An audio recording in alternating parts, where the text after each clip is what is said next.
আসসালামু আলাইকুম। আমি আজকে একটা ভর্তার রেসিপি নিয়ে আপনাদের দেখাবো। আমি আজকে কালাই পাতার ভর্তা বানাবো। এই কালাই পাতার ভর্তাগুলো সচরাচর সবাই খাওয়া হয় না। কারণ এই কালাই পাতাটা বছরে একবারই পাওয়া যায়। দেখুন আমি এখানে কিছু পাতা নিয়ে নিয়েছি। আর এই পাতার ভর্তাটা একদম ছোটোবেলায় খেয়েছি। বড়োবেলায় খেয়েছি কিনা মনে পড়ে না। অনেক দিন পর আজকে এই ভর্তাটা বানাচ্ছি। আর আপনাদের মাঝে শেয়ার করতেছি। কারণ এই ভর্তাটা কিভাবে তৈরি করে সেটা অনেকেই জানে না। প্রথমে আমি পাতাগুলো নিয়ে কিছু পানি দিয়ে সিদ্ধ করে নিব। ছোটোবেলায় দেখতাম মা বানাতো, কত ভালো লাগতো, অনেক ভাত খেয়ে ফেলতাম এই ভর্তা দিয়ে। কারণ ভর্তাটা আমরা সবাই পছন্দ করি। তারপর এখানে কিছু পানি দিয়ে সুন্দর করে সিদ্ধ করে নেব। এখানে পানি দিয়ে একটা ঢাকনা দিয়ে তারপর সুন্দর করে ঢেকে দেব। আর পাতাগুলো ভালোভাবে সিদ্ধ করে নিতে হবে, কারণ পাতাগুলো পাটায় বাটা হবে, এই জন্য ভালোভাবে সুন্দর করে সিদ্ধ করে নিতে হবে। তারপর ঢাকনা দিয়ে ঢেকে দিলাম কিছুক্ষণের জন্য, যেন পুরোপুরিভাবে সুন্দর করে সিদ্ধ হয়ে যায়। দেখুন বলক চলে এসেছে, পাতাগুলো প্রায় কিন্তু সিদ্ধ হয়ে এসেছে। তারপর কিন্তু কিছুক্ষণ রাখতে হবে ভালোভাবে সিদ্ধ হওয়ার জন্য। দেখতেই পাচ্ছেন কালারটাও কিন্তু চেঞ্জ হয়ে গেছে। ভালোভাবে এটা সুন্দর করে সিদ্ধ করে নিতে হবে, যেন শক্ত না থাকে। তারপর একটা প্যানে আমি তেল দিয়ে দিলাম। এখানে পেঁয়াজ আর রসুন সুন্দর করে ভেজে নেব। আর যারা কাঁচা পেঁয়াজটা খেতে চান তারা কাঁচাও দিতে পারেন। তারপর আমি এখানে সুন্দর করে একটু লবণ দিয়ে ভালোভাবে নেড়েচেড়ে ভেজে নেব, যেন কাঁচা পেঁয়াজের একটা যে ভাব আছে ওটা যেন না আসে। তারপর প্রায় লাল হয়ে গেছে, দেখতে পাচ্ছেন। আমি আরেকটু লালচে করে নেব। কালারটা যেন আসে অতক্ষণ পর্যন্ত ওয়েট করতে হবে।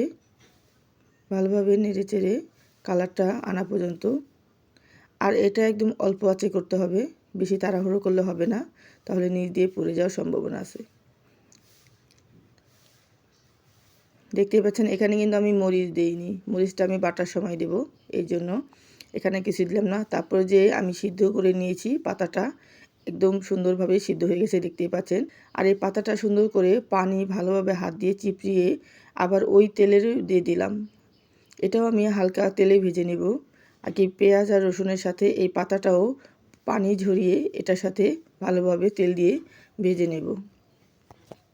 সুন্দর করে এটাকেও ভেজে নিতে হবে। ভেজে নিচ্ছি।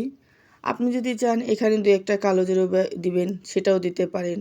এটার সাথে আরও কিছু অ্যাড করতে চাইলে সেটাও দিতে পারেন। আমি আর বেশি কিছু এখানে অ্যাড করলাম না, আমি শুধু এই পাতাটা আর পেঁয়াজ রসুন দিলাম। তারপর ভালোভাবে দেখুন ভাজা হয়ে গেলে আমি নামিয়ে নিয়েছি এখানে।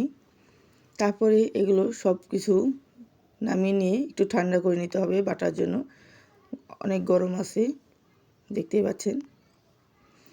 তারপর আমি পাটায় নামিয়ে নিলাম। এগুলো বাটার জন্য সব কিছু একসাথে দিয়ে আমি সুন্দর করে ভালোভাবে এখন বেটে নেব। আর পাটায় বাটা ভর্তা একদম অসাধারণ লাগে খেতে।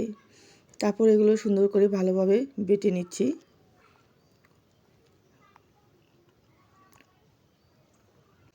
আর আমি আজকে যেভাবে ভর্তার রেসিপিটা আপনাদের দেখালাম, একদম সহজভাবে আপনারা যে কেউ বানাতে পারবেন অনায়াসে।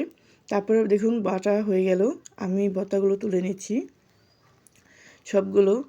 আর ভর্তাটা এত স্বাদের ভর্তা, বিশ্বাস করবেন না। আপনারা যদি একবার এভাবে আমি যেভাবে বানালাম, আপনারা যদি এভাবে বানাতে খেতে পারেন তাহলে বুঝতে পারবেন যে ভর্তাটা কত, আর কি আসলে কী বলবো, ভর্তার তো না যেন অমৃত, সত্যি এত মজার এই কালাই পাতা ভর্তাটা। তারপর দেখুন আমার ভর্তাটা হয়ে গেল। আমি কিছু পেঁয়াজ কুচি নিয়ে সুন্দর করে সাজিয়ে নিলাম। আর আমার এই সহজভাবে কালাই পাতা ভর্তা রেসিপিটা কেমন লাগলো, এতক্ষণ ধরে যারা দেখেছেন তারা অবশ্যই আমার কমেন্ট বক্সে জানাবেন।